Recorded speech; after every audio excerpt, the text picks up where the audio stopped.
The Guru academy, आप सभी का उस पर स्वागत है। आइए शुरू करते हैं आज की कक्षा।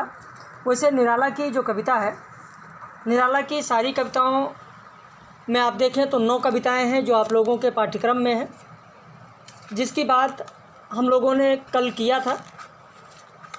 निराला की जो छोटी छोटी कविताएं हैं, उन छोटी कविताओं में आप देखेंगे कि उनका व्याख्या आपको कराया जा चुका। जैसे आप देखेंगे, बांधो ना नाव इष्ठाओं, जागो फिर एक बार, भारती जय विजय करे, वर्दे वीणा वादनी वर्दे, जूही की कली, इनकी व्याख्या हो चुकी है। सरोज स्मृति की भी व्याख्या मैंने कल आप लोगों को करा दिया है। आज जो आपको लेक्चर मिलेगा वो राम की शक्ति पूजा और कुकुरमुत्ता पर मिलेगा। इन दोनों कविताओं की व्याख्या आज होगी और फिर इन सभी कविताओं पर आधारित रात में 9 बजे लाइव कक्षा होगी, जिसमें इन सभी कविताओं पर आधारित महत्वपूर्ण प्रश्न पूछे जाएंगे। तो आइए शुरू करते हैं। कुकुरमुत्ता कविता की व्याख्या देखते हैं, लेकिन उससे पहले कुकुरमुत्ता के बारे में जान लें। इसमें 2 भाग हैं। कुकुरमुत्ता भाग 1 की व्याख्या इस लेक्चर में आप देखेंगे, और यह कुकुरमुत्ता कविता नए पत्ते में संकलित है, नए पत्ते काव्य संग्रह में संकलित है। वैसे इसका रचना काल 1941 है, जबकि नए पत्ते 1948 में प्रकाशित हुआ। नए पत्ते 1948 में प्रकाशित हुआ, लेकिन कुकुरमुत्ता कविता की अगर बात करें तो 1941 में रचा गया। इसका अंश 2 पत्रिकाओं में प्रकाशित हुआ था। हंस पत्रिका में भी प्रकाशित हुआ था और तरुण पत्रिका में भी प्रकाशित हुआ था। तो इस तरीके से भी परीक्षा में प्रश्न बन सकते हैं कि कुकुरमुत्ता कविता का अंश किन पत्रिकाओं में प्रकाशित हुआ। हंस दे दिया, तरुण दे दिया, सुधा दे दिया, या मर्यादा कोई और पत्रिका का नाम दे देंगे, तो आपका उत्तर होगा कि हंस में भी प्रकाशित हुआ है और तरुण में भी प्रकाशित हुआ है। इसमें जो 2 भाग हैं, पहले भाग में कुकुरमुत्ता गुलाब पर व्यंग करता है, जबकि जो दूसरा भाग है जिसमें गोली की माँ ने नवाब की बेटी बहार को अपनी हमजोली बनाती हैं। भाई, नवाब की बेटी का नाम बहार है, जबकि जो मालिन है, मालिन का नाम मोना है। बहार ने कुत्ता पाल रखा है जिसका नाम टेरियर है। तो ये सारी चीज़ें हैं, इन पर जिक्र दूसरे भाग में हम लोग करेंगे। और ये पहला भाग बहुत ही रोचक है और बहुत ही, इसकी भाषा आप देखेंगे तो व्यंग्यात्मक भाषा है। इसमें कुकुरमुत्ता श्रमिक, सर्वहारा, शोषित वर्ग का प्रतीक है। वह गुलाब सामंती, पूंजीपति वर्ग का प्रतिनिधित्व करता है। इससे जो पूछे जाने वाले प्रश्न बन सकते हैं, थोड़ा सा इसके बारे में हम लोग जान लेते हैं और फिर कुकुरमुत्ता कविता की पूरी व्याख्या करते हैं। देखिए, जब चीज़ों को आप थोड़ा जाने रहेंगे, समझे रहेंगे, उसके बाद जब आप व्याख्या पर आएंगे तो बहुत सारी चीज़ें हैं जो आपके समझ में आएंगी और पॉइंट टू पॉइंट क्लियर होता चला जाएगा। नवाब का उद्यान किसके समान है? तो नवाब का जो उद्यान है वो फारस की राजधानी गजनबी के उद्यान के समान है। जो गुलाब मंगाया गया था वो कहाँ से मंगाया गया था? फारस से मंगाया गया था। नवाब साहब का जो उद्यान है उसमें पहाड़ी भी बनाया गया है, झरना भी बनाया गया है। कुकुरमुत्ता गुलाब से जो कहता है, व्यंग करता है, कहता है तू गर्मियों में स्त्रियों की भांत मैदान छोड़कर भाग जाता है। भाई, तुझे पाने वाला तो उसी तरीके से दुखी होता है, भागता है, जिस तरीके से अस्तबल की रस्सी तोड़कर घोड़ा भाग जाता है। तेरे पास है क्या? सिर्फ कांटों की पूंजी है, और क्या है? तू सदैव पितृकुल रहा है। पितृकुल क्यों रहा है, क्यों कहता है, वो व्याख्या में अभी हम लोग जानेंगे कि कुकुरमुत्ता गुलाब को पितृकुल क्यों कहता है। कुकुरमुत्ता गुलाब को क्यों कहता है कि तुझे हमेशा मेहरुनिसा चाहिए। कुकुरमुत्ता गुलाब को क्यों नकली कहता है। तू है नकली, मैं हूँ मौलिक। तो नकली क्यों कहता है, नकली होने का कारण क्या है, और अपने आप को कुकुरमुत्ता मौलिक क्यों कहता है। जब आप अभी व्याख्या देखेंगे तो एक एक तथ्य क्लियर होगा, और इसी तरीके के परीक्षा में प्रश्न बनते हैं। यहाँ तक कहा कुकुरमुत्ता ने कि तू तो निरीह बकरा है और मैं तुझे मारकर बलि चढ़ाने वाला तांत्रिक हूँ। और इतना नहीं, अगर तू मैं जल का विस्तार हूँ और तू क्या है, तू तो मात्र एक बुलबुला है। कहते हैं कि कुकुरमुत्ता कहता है कि केवल इतना ना देखिए, हम तो विश्वव्यापी हैं। हम ही को देखकर, हमारे ही आकार को देखकर चीन ने मेरे आकार का छाता बना लिया है। राजाओं महाराजाओं के सिरों पर रहता है छाता। कहता है पैरासूट देखो मेरे आकार का, विष्णु का सुदर्शन चक्र देखो वो भी मैं ही हूँ मेरे आकार का, हमको उलट कर देखो तो यशोदा माता की मथनी के समान मैं दिखूँगा, हमको टेढ़ा करके देखो तो नक्शा बनाने वाला मैं उपकरण हूँ। कहता मैं ही वो धनुष हूँ जिसे राम ने वाण संधान करते हुए खींचा था। मैं बलराम के कंधों पर पड़ा हल हूँ। मैं धरती को प्रकाशमान करने वाला सुबह का सूर्य हूँ, शीतलता देने वाला चंद्रमा हूँ। मैं ढाल हूँ, नाव के नीचे का तला हूँ, ऊपर का पाल हूँ। मैं तराजू में लगा पल्ला हूँ जिसे लोग तौलते हैं, वजन करते हैं। और अगर मुझे दोहरा करके जोड़ दिया जाए तो हम डमरू के आकार के बन जाते हैं। मुझी से ही वीणा बनी है। मैं नर हूँ, नारी हूँ, दक्षिण का मृदंग हूँ तो उत्तर भारत का तबला भी मैं हूँ। मैं ब्रह्मानंद की बात चिर समय हूँ। तो ये सारी चीज़ें उसने कहा है और इसी पर आधारित, इसी के कथन पर आधारित प्रश्न बनते हैं और यही चीज़ आपको ध्यान देना है, इसी चीज़ को आपको पढ़ना है। तो संक्षेप में जो मैंने आपको बताया, जो कथन बताया, आशा करते हैं कि आपके समझ में आ गया होगा। अपनी प्रतिक्रिया ज़रूर आप व्यक्त कीजिएगा। वीडियो को देखिए, अपनी प्रतिक्रिया ज़रूर व्यक्त कीजिए कि समझ में आपके आया या नहीं आया। एक थे नवाब फारस से मंगाए थे गुलाब। कहाँ से? तो फारस से मंगाए थे गुलाब। बाड़ी में लगाए, बाड़ी मतलब उद्यान, बड़ी बाड़ी में लगाए, देसी पौधे भी उगाए, रखे माली कई नौकर, गजनबी का बाग मनहर लग रहा था। कह रहे एक नवाब थे जो फूलों के बेहद शौकीन थे और उन्होंने कहाँ से गुलाब मंगाया? तो उन्होंने फारस से गुलाब मंगाया। गुलाब मंगाकर अपने बड़ी मतलब विशाल, अपने विशाल उद्यान में लगाए। गुलाब के साथ देसी पौधे को भी लगाए, देसी पौधे भी उगाए और इनकी देख रेख के लिए माली और नौकर नियुक्त किए गए। गजनबी के उद्यान के समान मनोहारी और सुंदर प्रतीत होता था हमारा ये उद्यान। गजनबी का बाग मनहर लग रहा था। आगे कहा गया, एक सपना जग रहा था, सांस का तहजीब की, गोद पर तरजीब की, क्यारियाँ सुंदर बनी, चमन में फैली घनी, फूलों के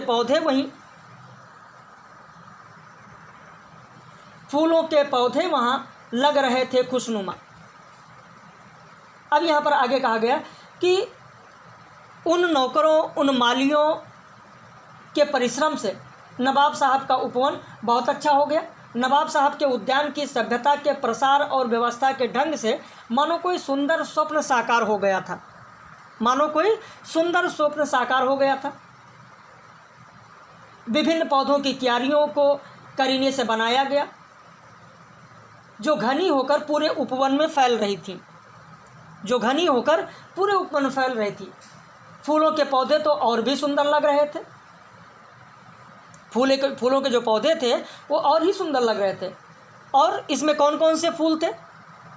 कहा गया कि इसमें बेला था, गुलसब्बो था, चमेली थी, कामिनी थी, ये सारी पौधे, चंपा थी, गुलमेहंदी थी, गुलअब्बास था, गेंदा था, गुलदाउदी था, गंधराज तो थे ही, और भी अनेक प्रकार के पुष्प यहाँ वहाँ बिखरे हुए थे। रंग अनेकों, सुर्खधानी, चंपई, आसमानी, सब्ज, फिरोजी, सफ़ेद, जर्द, बादामी, वसंती, सभी वे। कहा गया कि इतने नहीं, कई रंगों के फुहार वाले फव्वारे भी वहाँ सुशोभित हो रहे थे, जिसमें लाल, धानी, चंपई, आसमानी, हरा, फिरोजी, सफ़ेद, पीला, बादामी, बसंती, विभिन्न प्रकार के रंग बिखर रहे थे। और इतना ही नहीं, इस उद्यान में फलों के तरुवर भी थे। कौन कौन से फल के पेड़ थे? आम था, लीची था, संतरा था, फालसे था, ये भी लगे हुए थे। इस उद्यान में कलियां पुष्प रूप में विकसित होने से पहले चटकने की मधुर ध्वनि करती थी तथा उनसे सब ओर सुकोमल गंध का प्रसार होता था। चहकते बुलबुल मचलती टहनियाँ, बाग चिड़ियों का बना था आसियाँ। और इस सुकंद को अपने साथ लेकर हवा मंद गति से चल रही थी। झूमती हुई शाखाओं पर बुलबुल मधुर मधुर कलरव कर रही थी। और यह सुंदर उद्यान कई चिड़ियों का घर बन गया था, कई चिड़ियों का घर बन गया था। साफ राहें सरों दोनों ओर दूर तक फैले हुए कुलछोर बीच में आराम गाह दे रही थी। बड़प्पन की था कहीं झरने, कहीं छोटी सी पहाड़ी, कहीं सुधरा चमन, नकली कहीं झाड़ी। कहा गया कि इसके दोनों ओर सरों के पेड़ लगे हुए थे। ये एक वृक्ष है, सरों के पेड़ लगे हुए थे। और यह उद्यान बेहद विशाल और विस्तृत था, दूर दूर तक फैला हुआ था। इसके बीच में विश्राम करने के स्थल भी विद्यमान थे, जो नवाब साहब के बड़प्पन को दिखा रहा था। और इस सौंदर्य को बढ़ाने के लिए कई छोटी छोटी पहाड़ियाँ बनाई गई थी, कई छोटी छोटी पहाड़ियाँ बनाई गई थी, जिनमें से झरने बह रहे थे। कहीं स्वच्छ पुष्पों वाला उपवन था, तो कहीं कृत्रिम झाड़ियों को भी लगाया गया था। तो यहाँ कुकुरमुत्ता व्यंग्यात्मक तरीके से अभी आगे के कथन में आप देखेंगे कि उसके द्वारा कहा गया कथन है। आगे कहा गया कि आया मौसम खिला फारस का गुलाब, बाग पर उसका पड़ा था रोबोदाब। वही गंदे में उगा देता हुआ भुट्टा, पहाड़ी से उठे सर ऐंठ कर बोला कुकुरमुत्ता, अबे सुन बेगुलाब। तो यहाँ पर जब पुष्पों के खिलने का मौसम आया तो फारस से नवाब ने जो गुलाब मंगाया था वो विकसित हो चुका था। उसके अनुपम सौंदर्य का दबदबा पूरे बाग में छा गया था। और उसके सक्षम अन्य फूलों की जो शोभा थी, जो आभा थी, वो कैसी थी? फीकी पड़ गई थी। उसी क्षण वही पास में गंदगी में उगा हुआ एक कुकुरमुत्ता धृष्टता के साथ ऐंठ कर, यानी धृष्टता के साथ सिर उठाकर गुलाब को फटकारते हुए, ललकारते हुए कहा, अबे सुन वे गुलाब, भूल मत जो पाई खुशबू रंगो आप, जो पाई तूने खुशबू रंगो आप, खून चूसा खाद का तूने असीस डाल पर इतराता है कैपिटलिस्ट। कितनों को तूने बनाया गुलाम, माली कर रखा सहाया जाड़ा द घाम। हाथ जिसके तू लगा, पैर सर रखकर वह पीछे को भागा। कहते हैं यहाँ पर कुकुरमुत्ता व्यंग करता है, कहता है कि अबे सुन गुलाब, सुन ले, तूने आज जो खुशबू पाई है, तुझमें रंगों की आभा और सौंदर्य की चमक है, किंतु ये सच्चाई विस्मृत करने की चेष्टा कभी मत कर कि ये गुण प्राप्त करने के लिए तुझ जैसे असभ्य ने खाद का रक्त शोषण किया है। और ये अन्याय करने के बाद तू अब पूंजीपतियों की भांति अपने सौंदर्य पर गौरवान्वित हो रहा है। अरे तुझे तो लाज आनी चाहिए। अपनी देखभाल के लिए तूने कितने गरीबों को अपना गुलाम बनाया। अब यहाँ से आप व्यंग को देखें कि किस तरीके से कहा गया है। गुलाब सामंती या पूंजीपति वर्ग का प्रतीक है। यहाँ पर संकेत किया जा रहा है पूंजीपतियों के तरफ, सामंतवादियों के तरफ। पूंजीपति वर्ग के जो लोग होते हैं वो क्या करते हैं, उनके यहाँ बहुत सारे नौकर काम कर रहे होते हैं,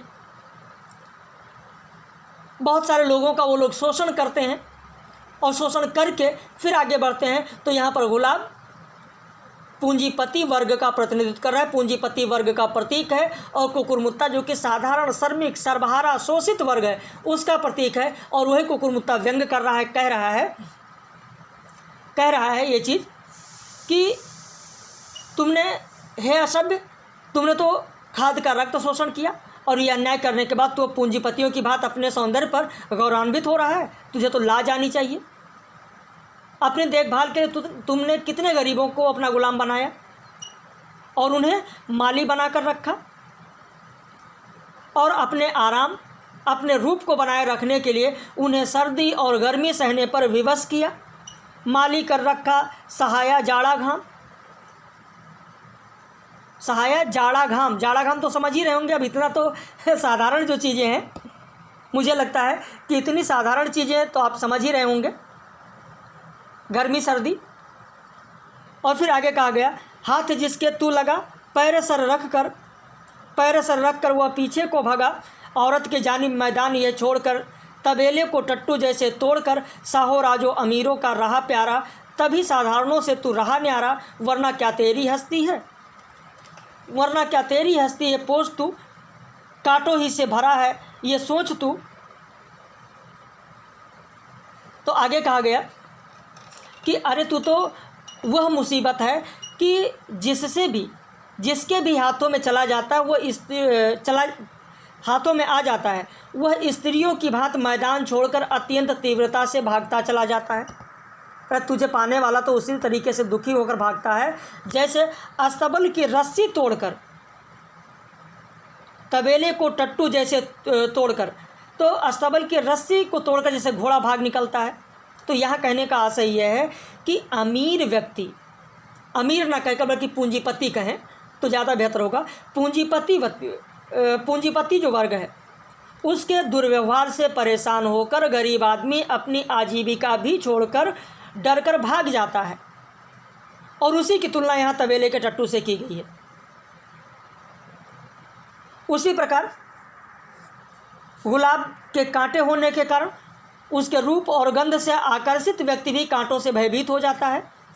कहा गया है, चूँकि तू शहंशाहों, राजाओं, अमीर वर्ग के लोगों का प्रिय पुष्प रहा है, तभी साधारणों से तू रहा न्यारा, वरना क्या तेरी हस्ती है पोछ तू, कांटों ही से भरा है सोच तू।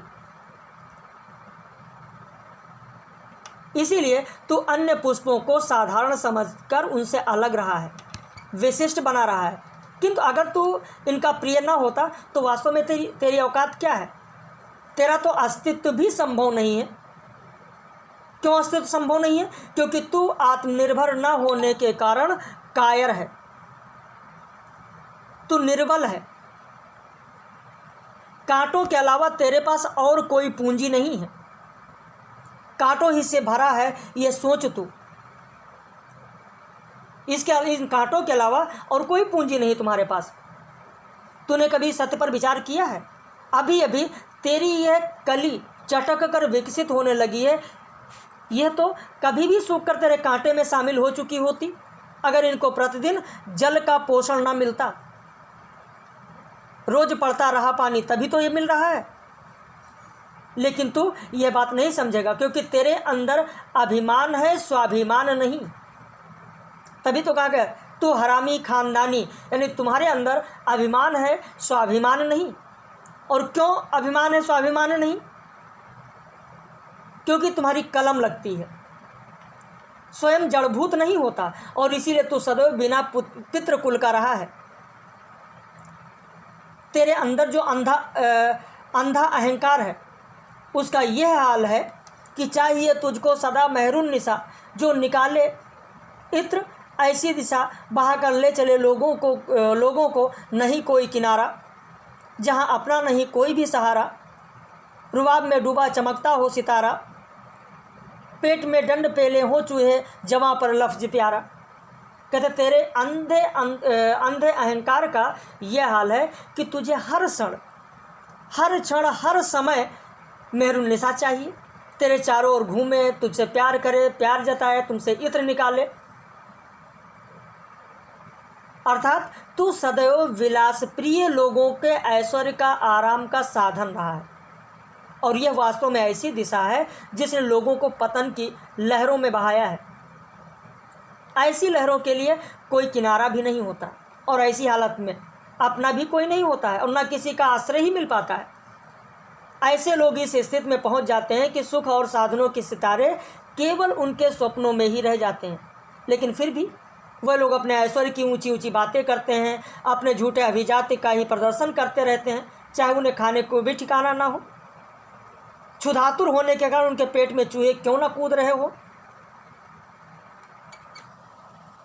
उसके बाद अगली पंक्ति में कहा गया कि देख मुझको, अगली पंक्ति में कहा गया कि देख मुझको मैं बड़ा 1.5 बलिष्ठ और ऊंचे पर चढ़ा और अपने से उगा मैं, बिना दाने का चुगा मैं। कलम मेरा नहीं लगता, मेरा जीवन आप जगता, तू है नकली मैं हूँ मौलिक, तू बकरा मैं हूँ कौलिक, तू रंगा मैं धुला, पानी में तू बुलबुला, तूने दुनिया को बिगाड़ा, तूने दुनिया को बिगाड़ा, मैंने गिरते से उखाड़ा, तूने रोटी छीन ली जानखा बनकर, एक की दी तीन मैंने गुनगुना कर। तो यहाँ पर इन पंक्तियों के माध्यम से कहा गया कि अभी तू मुझे देखता रहे, क्योंकि अभी तो मेरा विकास और हो रहा है, मेरी ऊंचाई 1.5 उंगली और भी बढ़ गई है। और ऐसा नहीं है कि मेरी कलम लगती है, मैं स्वयं से उगा हूँ, अपने आप से उगा हूँ, मुझे किसी ने उगाया नहीं है, मुझे किसी ने उगाया नहीं है, किसी ने मेरा पालन पोषण नहीं किया है, पालन पोषण करने की मेहनत नहीं की है। इस प्रकार मैं बिना दाने पानी के फला फूला हूँ। और ये और भी सुन, कलम मेरा नहीं लगता, कलम मेरा नहीं लगता, यानी तेरी तरीके से मेरी कलम नहीं लगती, अर्थात टहनियाँ काट कर मुझे पैदा नहीं किया जाता, बल्कि मैं ऐसा अस्तित्व हूँ जो अपने आप उत्पन्न होता हूँ। मेरा जीवन आप जगता और मैं व्याप्त होता हूँ। कुकुरमुत्ता गुलाब से तुलना करते हुए कहता है कि तू जड़हीन परजीवी होने के कारण, तू है नकली मैं हूँ मौलिक, तू है बकरा मैं हूँ कौलिक। नकली क्यों कहा? नकली इसलिए कहा, कहता है कि तू जड़हीन है, तू परजीवी है, इसी के कारण तुम नकली हो, और मैं मौलिक इसलिए हूँ क्योंकि मैं आत्मनिर्भर हूँ, स्वरचित हूँ, इसीलिए मैं मौलिक हूँ। और इसी तरीके से तू निरीह बकरा है और मैं तुझे मारकर तुम्हारी बलि देकर चढ़ाने वाला तांत्रिक हूँ। कौलिक मतलब तांत्रिक। तू रंगा और मैं धुला, पानी में तू बुलबुला। कहता तू रंगों से भरा हुआ है, तेरा असली रूप स्पष्ट नहीं है, लेकिन मैं सफ़ेद एकदम धुला हुआ हूँ, जो कुछ हूँ सबके सामने हूँ। मैं अगर जल का विस्तार हूँ तो तू केवल बुलबुला है, जिसका अस्तित्व क्या है? बुलबुला का अस्तित्व क्या होता है भाई? बुलबुला निकलता है, पानी का बुलबुला निकलता है, क्या होता है? क्षणिक होता है, समाप्त हो जाता है। तो तू है बुलबुला। तूने दुनिया को बिगाड़ा, मैंने गिरते से उभाड़ा, तूने रोटी छीन ली जनखा बनाकर, एक की दी तीन मैंने गुनगुना कर। कहते तूने अपने रंग दिखाकर दुनिया को बिगाड़ दिया है, गलत पथ पर चलाया है, और मैंने पतनोन्मुख लोगों को सही राह पर लगाया है। तूने लोगों को नपुंसक बनाकर उनकी जीविका भी बंद कर दी है, रोटी छीन ली है, जीविका बंद कर दी है। तब मैंने परिश्रम के गुणों और उनके स्वाभिमान का गान गा करके उन्हें पुनः आजीविका पाने के लिए मैंने ही प्रेरित किया है। और इतना नहीं, आगे कहता है कि काम मुझ ही से सधा है, शेर भी मुझसे गधा है। कुकुरमुत्ता अपने विश्वव्यापी महत्व का प्रतिपादन करता है और कहता है सुन, दुनिया भर के काम मेरे ही कारण से होते हैं, काम मुझसे ही सधा है, शेर भी मुझसे गधा है, और इसी कारण से शेर जैसे शक्तिशाली जीव भी मेरी तुलना में गधे के भांति हीन है। चीन में मेरी नकल छाता बना, छत्र भारत का वही कैसा तना, सब जगह तू देख ले, आज का फिर रूप पैरासूट ले, विष्णु का मैं ही सुदर्शन चक्र हूँ, काम दुनिया में पड़ा ज्यों वक्र हूँ, उलट दे मैं ही जसोदा की मथानी। और भी लंबी कहानी अभी आगे बताएगा, पहले इसके बारे में इतना जाने। कहता है चीन में हमारे आकार का नकली छाता बनाया गया, उसका आविष्कार हुआ, भारत में उसी आकार के छत्र का निर्माण हुआ जो राजाओं महाराजाओं के सिरों पर तना है। तो हर स्थान पर मेरा रूप देख ले। आधुनिक युग में आविष्कृत पैरासूट को ले ले, वो पैरासूट भी देखो मेरा जैसा है। विष्णु का सुदर्शन चक्र जो है वो भी मैं ही हूँ, जिसने जब भी दुनिया में आवश्यकता पड़ी वक्र रूप में चालित हुआ और दुष्टों का विनाश कर दिया। और इतना नहीं, अगर मुझे पलट कर देखो, मुझे उलट के देख, तुझे मुझ में यशोदा की मथानी नज़र आएगी। लेकिन मेरी कहानी इतनी ही नहीं है। आगे और सुन, बहुत लंबी कहानी है। मुझे लाकर तिरछा कर, सामने लाकर मुझे बेड़ा देख कैड़ा, बेड़ा कर यानी तिरछा कर, तिरछा करके देख तो मुझ में तू नक्शा बनाने वाला उपकरण पाएगा। कैड़ा मतलब नक्शा बनाने वाला उपकरण होता है कैड़ा। अभी भी जरीब कैड़ा जानते होंगे शायद आप लोग। तीर से खींचा हुआ धनुष मैं राम का, कहते हैं मैं ही वह धनुष हूँ जिसे राम ने वाण संधान करते हुए खींचा था, और असुरों का संहार करने के कारण मैं अत्यंत काम का और भी महत्वपूर्ण हूँ। फिर आगे कहा गया है, पड़ा कंधे पर हूँ हल बलराम का, और इतना नहीं, मैं बलराम के कंधे पर पड़ा हुआ हल हूँ। यहाँ पर ये चीज़ आपको ध्यान रखना है, पूरी व्याख्या मैं आपको बता रहा हूँ कि कुकुरमुत्ता ने अपने को क्या क्या कहा है, गुलाब को क्या क्या कहा है। 1 2 3 4 करके पॉइंट खूब पूछे जाते हैं। सुबह का सूरज मैं ही हूँ, चांद मैं ही शाम का, चांद मैं ही शाम का। कहते हैं कि इतना ही नहीं, मेरा महत्व यह है कि सुबह को उगने और धरती को प्रकाशमान करने वाला सूरज भी मैं हूँ, शाम को शीतलता प्रदान करने वाला चंद्रमा भी मैं हूँ। कलयुगी मैं ढाल, नाव का मैं तला नीचे और ऊपर पाल, मैं ही डांडी से लगा पल्ला, सारी दुनिया तोलती गल्ला। मुझसे पूछे मुझसे मूछे मुझसे कल्ला, मेरे लल्लू मेरे लल्ला, कहे रुपया या अधन्ना, हो बनारस या न्यवन्ना। कहते हैं कि मैं कलयुगी समस्याओं के लिए ढाल के समान हूँ, नाव के नीचे का तला और ऊपर का पाल भी मैं हूँ। ये सब मेरे ही अस्तित्व के भिन्न भिन्न रूप हैं। डांडी मतलब तराजू होता है, ध्यान रखिएगा। मैं ही डांडी में लगा पल्ला, मैं तराजू में लगा हुआ पलरा हूँ जिससे सारी दुनिया वस्तुओं को तोलती है। और इतना ही नहीं, मुझसे मूछे मुझसे कल्ला, मेरे लल्लू मेरे लल्ला। मूछों के बांकेपन तथा कल्ले के टेढ़ेपन में भी मेरा वक्र रूप झलकता है। माताओं के दुलारे लल्लू और लल्ला भी मेरे ही कारण है। कहे रुपया या धन्ना, हो बनारस या न्यवन्ना। रुपया या धन्ना तथा बनारस या न्यवन्ना भी मेरे अस्तित्व के ही अंश हैं। रूप मेरा है चमकता, गोला मेरा ही बमकता।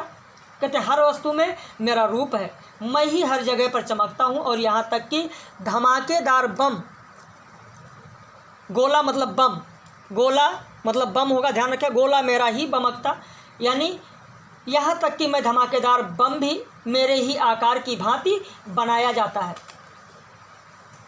फिर आगे कहा गया कि लगाता हूँ पार मैं ही, डुबाता मझदार मैं ही, डब्बे का मैं ही नमूना, पान मैं ही चूना, मैं कुकुरमुत्ता हूँ। गुलाब से एक तरफा कथन करता हुआ कुकुरमुत्ता फिर अपना बड़प्पन प्रदर्शित करता है कि वही प्राणियों को संसार रूपी सागर से पार लगाता है। कभी बीच मझधार में भी डुबा देने वाला, जो डूब जाते हैं उनको पार लगाता है। और वही डिब्बे का नमूना है, अर्थात उसी को देखकर डब्बे का आकार परिकल्पित हुआ, लोगों ने कल्पना की और बनाया। और कहता है वही पान है और वही उसमें लगने वाला चूना है। मैं स्वयं बनने वाला कुकुरमुत्ता हूँ। कहता है मुझे किसी ने बनाया नहीं, मैं स्वयं बनने वाला कुकुरमुत्ता हूँ। पर बेंजाइन जैसे बने दर्शन शास्त्र जैसे, ओम फलस और ब्रह्मावर्त वैसे ही दुनिया के गोले और पर्त, जैसे सिकुड़न और साड़ी जो सफाई और माड़ी, कास्मोपॉलिटन और मेट्रोपॉलिटन जैसे फ्रायड और लीटन, फेलसी और फलसफा, ज़रूरत और हो रफा। कहते जिस प्रकार बेंजाइन का दर्शन शास्त्र स्वयं ही बन गया, जिस तरीके से अब कुकुरमुत्ता कहता है कि मैं स्वयं बना हूँ, तो किस तरीके से कह रहा कि मैं स्वयं बना हूँ। पहला पॉइंट, बेंजाइन का दर्शन शास्त्र जिस तरीके स्वयं बना, कह रहा वैसे ही मैं स्वयं बना हूँ। कह रहा जिस तरीके से ओम फलस और ब्रह्मावर्त अपने आप बन गए, मैं भी ठीक वैसे ही बना हूँ। ब्रह्मांड के गोले और उसकी परतें स्वयं जैसे बनी हैं, कह रहा वैसे मैं स्वयं बना हूँ। कहता जिस तरीके से साड़ी पर सिकुड़न अपने आप बन जाया करती है, मैं भी ठीक वैसे ही बना हुआ हूँ। जैसे कपड़े पर सफाई और माड़ हुआ करता है, ठीक मैं भी वैसे ही हुआ हूँ। कॉस्मोपॉलिटन और मेट्रोपॉलिटन में भी मैं ही हूँ। जैसे फ्रायड और लिटन का अस्तित्व स्वयं ही सर्वप्रसिद्ध हुआ, वैसे भी मैं भी स्वयं ही प्रसिद्ध हुआ हूँ। इतना ही नहीं, फेलसी और फलसफा ज़रूरत और हो रफा। फेलसी और दर्शन की आवश्यकता एवं उसकी पूर्ति भी मुझ ही से है। और इतना ही नहीं, आगे कहता है कि सरसता में फ्रायड, कैपिटल में जैसे लेनिनग्राड, सच समझ जैसे रकीब, लेखक के मठ जैसे खुशनसीब। कहते सरसता या मीठी मीठी बातों से होने वाले धोखे में मैं ही हूँ। लेनिनग्राड जैसी राजधानी भी मेरे ही कारण है। और जिस तरीके से दुश्मन का सदैव दुश्मन होना ही सत्य होता है, उसी तरीके से मैं भी सत्य हूँ। जिस तरीके से लेखकों में गंवार लोग भी भाग्यवान होते हैं, वैसे मैं भी भाग्यवान हूँ। यानी अपने आप को भाग्यवान कुकुरमुत्ता किस तरीके से कहता है, तो लेखकों में गंवार लोगों से तुलना किया कि लेखकों में गंवार लोग भी भाग्यवान होते हैं, उसी तरीके से मैं भी भाग्यवान हूँ। मैं डबल जब बना डमरू, एक बगल तब बना बीड़ा। कह रहा कि अगर मुझे दोहरा कर दो तो मैं डमरू का आकार ले लूँगा, डमरू के आकार का बन जाऊँगा। एक और बगल में करके मुझसे ही बीड़ा बनी है। ये कुकुरमुत्ता कहता है। कुकुरमुत्ता क्या क्या कहता है, इन चीज़ों पर आपका ध्यान होना चाहिए, और चीज़ें समझ में आ रही या नहीं अपनी प्रतिक्रिया ज़रूर व्यक्त करें। आगे कहता है, मंद्र होकर कभी निकला, कभी बनकर ध्वनि छीड़ा, मैं पुरुष और मैं ही अबला, मैं मृदंग और मैं ही तबला। कहता जो वीणा मुझसे बनी है, जिसमें कभी मंद्र ध्वनि निकली तो कभी तार सप्तक की पतली ध्वनि निकली, वास्तव में मैं ही नर हूँ और मैं ही नारी हूँ, मैं पुरुष और मैं ही अबला, मैं मृदंग और मैं तबला। और यही नहीं, मैं अगर दक्षिण का मृदंग हूँ, दक्षिण भारत की बात हो रही है, मैं अगर दक्षिण का मृदंग हूँ तो उत्तर का मैं तबला हूँ। और इतना ही नहीं, चुन्ने खां के हाथ का मैं ही सितार, दिगंबर का तानपुरा, हसीना का सुरबहार, मैं ही लायर, लिरिक मुझसे ही बने, संस्कृत फारसी अरबी ग्रीक लैटिन के जने, मंत्र गजले गीत मुझसे ही हुए पैदा, जीते हैं फिर मरते हैं फिर होते हैं पैदा। कहते हैं जो सितार वादक चुन्ने खां थे, सितार वादक चुन्ने खां के हाथों का सितार मेरे ही रूप में निर्मित है। और इतना नहीं, पंडित दिगंबर का नाम आपने सुना होगा। पंडित दिगंबर का तानपुरा और सुंदर गायिकाओं का सुरबहार ही मुझी से है। और मैं ही लायर, यहाँ पर लायर क्या होगा, लायर आपको बता दें, लायर होता है अंग्रेजी वाद्य, अंग्रेजी वाद्य विशेष होता है लायर। तो कहता है कि मैं ही लायर हूँ और सभी भाषाओं, संस्कृत फारसी अरबी लैटिन ग्रीक, मैं सभी भाषाओं के गीतकार और सभी भाषाओं के गीतकार मुझसे ही बने हैं। मेरी ही मस्ती में मस्त होकर क्या हुआ है कि मंत्र गज़लें गीत ये सभी पैदा हुए, जो कभी प्रसिद्ध हुए, कभी अनजान भी रह गए। और इतना ही नहीं, आगे कहता है कुकुरमुत्ता की, और सुनिए, वायलिन मुझसे ही बजा,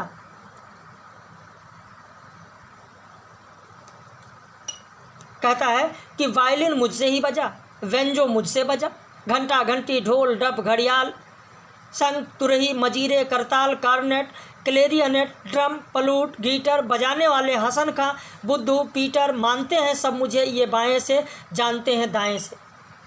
कहता वायलिन मेरी ही धुन पर बजा है, वेंजो की शोभा मुझसे ही है। विभिन्न प्रकार के वाद्यंत्र ले लो, घंटा घंटी ढोल डप घड़ियाल शंख तुरही मजीरे करताल कार्नेट ड्रम, ये जितने हैं ये सब मुझसे ही बने हैं।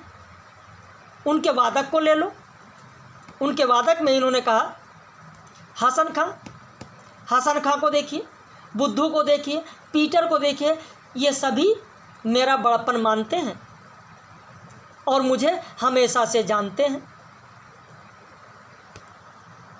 आगे कहा गया कि तात धिन्ना चलती है जितनी राह, तात धिन्ना चलती है जितनी राह, देख साथ में लगी है मेरी गिरा, नाच में ये मेरा ही जीवन खुला, पैरों से मैं ही तुला,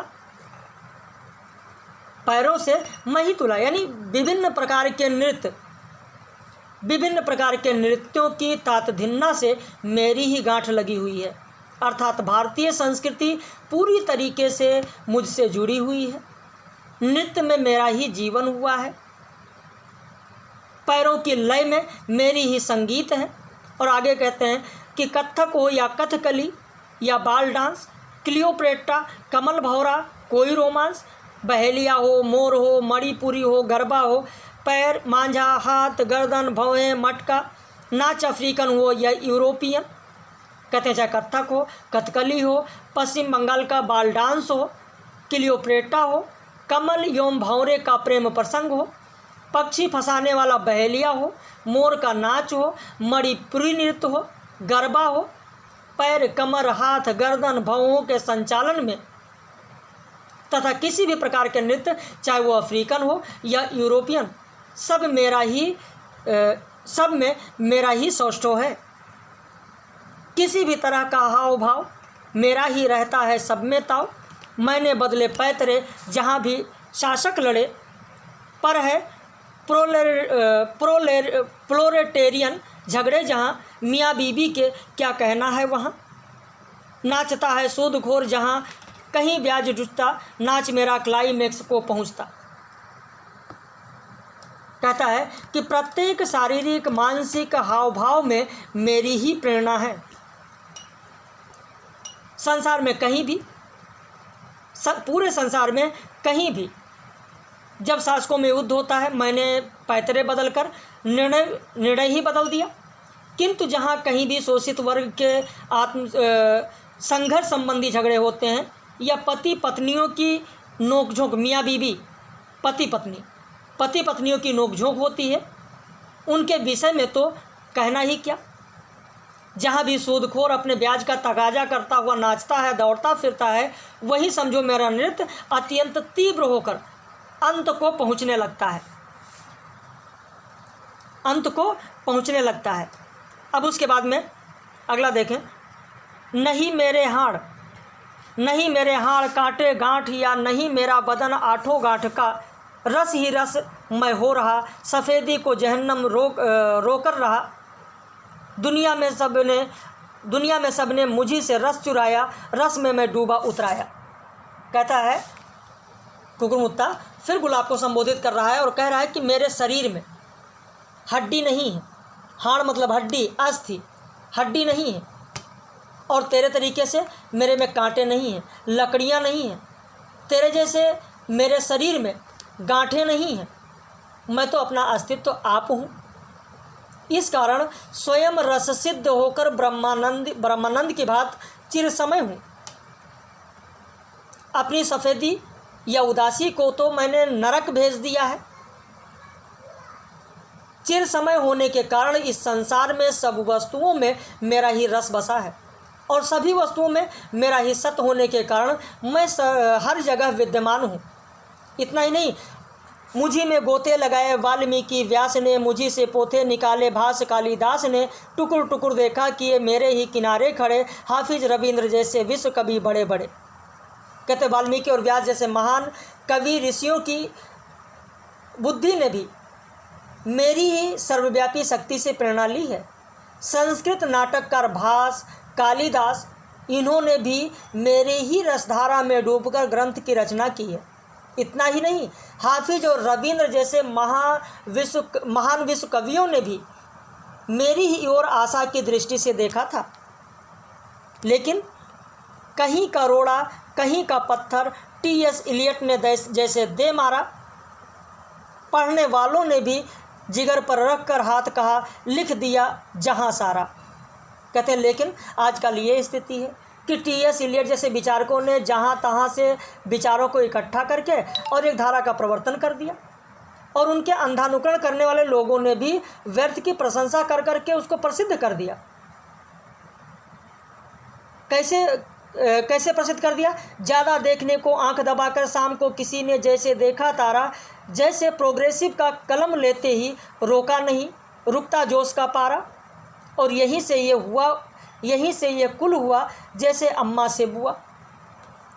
कहता है मानो किसी तारे को अधिक देख पाने की इच्छा में कोई शाम को आंखें बंद करके बैठा है। ये तो वही हाल है कि तथाकथित प्रगतिशील लेखक के हाथों में जैसे ही कलम आए उसका जोश थमने में ना आया, और इसी कारण मानो कोई परंपरा बन गई कि अम्मा और बुआ सब बराबर। आगे कहता है कुकुरमुत्ता कि मेरी सूरत के नमूने पिरामिड मेरा चेला था यूक्लिड। रामेश्वर, मीनाक्षी, भुवनेश्वर, जगन्नाथ, जितने मंदिर सुंदर मैं ही सबका जनक। जेवर जैसे कनक हो Qutub Minar, Taj Agra, fort Chunar, Victoria Memorial Calcutta, मस्जिद बगदाद, जुम्मा अलबत्ता, सेंट पीटर्स गिरजा हो या घंटाघर, गुंबदों में गढ़न में मेरी मुहर। कुकुरमुत्ता कहता है, अपना बखान करता है कि मिस्र के जितने भी पिरामिड हैं मेरी ही आकृति के नमूने हैं। प्रसिद्ध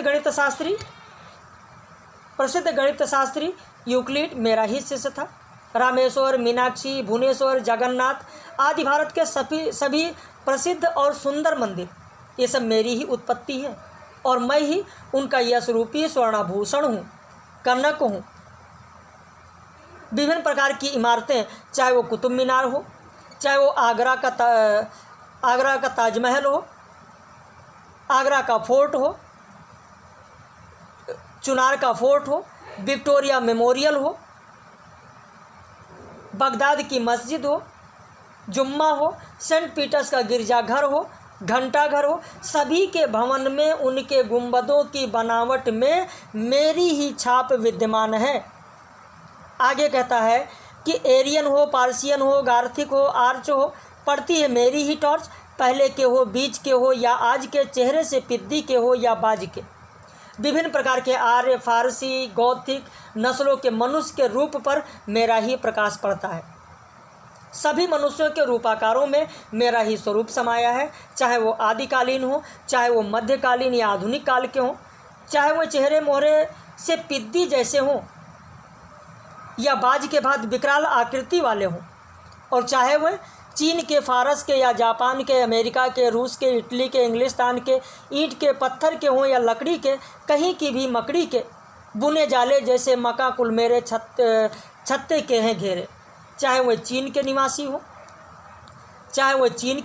हो, चाहे फारस के हों, जापान के रहने वाले हों, चाहे अमेरिका के रहने वाले हों, रूस के रहने वाले हों, इटली के रहने वाले हों या इंग्लिस्तान के रहने वाले हों, कहीं के भी हों, सभी प्रकार के मकान, चाहे वह ईंट के हों, पत्थर के हों, लकड़ी के बनाए गए हों, चाहे वो मकड़ी के जाले के आकार के ही क्यों न हो, उनके निर्माण पर मेरे छत्ते का प्रभाव ही पड़ा है। और आगे कहता है कि सर सभी का फांसने वाला हूँ ट्रेप, टर्की टोपी, दुपलिया या किश्ती केप, और जितने लगा जिसमें स्ट्रा या मेट, देख मेरी नकल है अंग्रेजी हैट, घूमता हूँ सर चढ़ा, तू नहीं मैं ही बड़ा। टर्की टोपी, दुपहिया या किश्ती के आकार वाली टोपी और सभी प्रकार की वस्तुएं जिसमें भूसा या जूट लगता है, उसका रूप ही धारण किए हुए मैं ऐसा फंदा हूँ जो सभी के सिरों को फांसे हुए हूँ। ध्यान से देखो, अंग्रेजी टोपी भी मेरे ही आकार की नकल से बनी है। सबसे अधिक महत्वपूर्ण होने के कारण मैं सबके सम्मान का पात्र हूँ। इसी कारण से तू नहीं मैं ही सर्वश्रेष्ठ हूँ। तो ये पहले भाग में कहा गया। पहला भाग आपको कितना समझ में आया ज़रूर बताइएगा। अब इससे जो प्रश्न बन सकते हैं, जो मैंने प्रारंभ में आपको बताया कि कुकुरमुत्ता ने गुलाब को नकली क्यों कहा, अपने को मौलिक क्यों कहा, मेहरुनिसा उसको क्यों चाहिए, निरीह क्यों कहा गया, कुकुरमुत्ता ने अपने आप को तांत्रिक क्यों कहा, कुकुरमुत्ता ने अपने को क्या क्या कहा है, जैसे पैरासूट, सुदर्शन, यशोदा की मथानी, नक्शा बनाने वाला यंत्र, ढाल, सूर्य, तराजू, ये सारी चीज़ तो क्या क्या कहा है, इन पर भी आपका ध्यान होना चाहिए और इन्हीं पर आधारित प्रश्न बनते हैं। तो अपनी प्रतिक्रिया ज़रूर व्यक्त कीजिएगा। बाकी राम की शक्ति पूजा भी आपको मिलेगा। और ये दूसरा भाग जो दूसरा भाग है इसे आप लोग पढ़ लीजिएगा। जैसा कि मैंने पढ़ाया, आपने देखा कोई बहुत ज़्यादा इतनी बड़ी व्याख्या नहीं है। अगर पंक्तियों को आप पढ़ लेते हैं तो जहाँ तक मुझे उम्मीद है कि अगर इससे प्रश्न आता है तो गलत बिल्कुल भी नहीं होगा। तो दूसरा भाग आप पढ़ लीजिएगा। देखिए यहाँ पर देखिए, मैंने जैसा कि अभी बताया कि मालिन है, मालिन का क्या नाम है? मोना नाम है। जो मालिन थी कहाँ की थी? बंगालिन थी। उसके लड़की का क्या नाम था? गोली नाम था। और उस मालिन ने हमजोली कर लिया था नवाब की बेटी बहार से। तो जब आप पढ़ेंगे तो सारी चीज़ें समझ में आ जाएंगी, कोई इतना कठिन नहीं है। तो अपनी प्रतिक्रिया ज़रूर व्यक्त कीजिएगा, आपके प्रतिक्रिया का इंतज़ार रहेगा। बाकी आप पढ़ते रहें, कहीं कोई समस्या हो तो ज़रूर बताएं।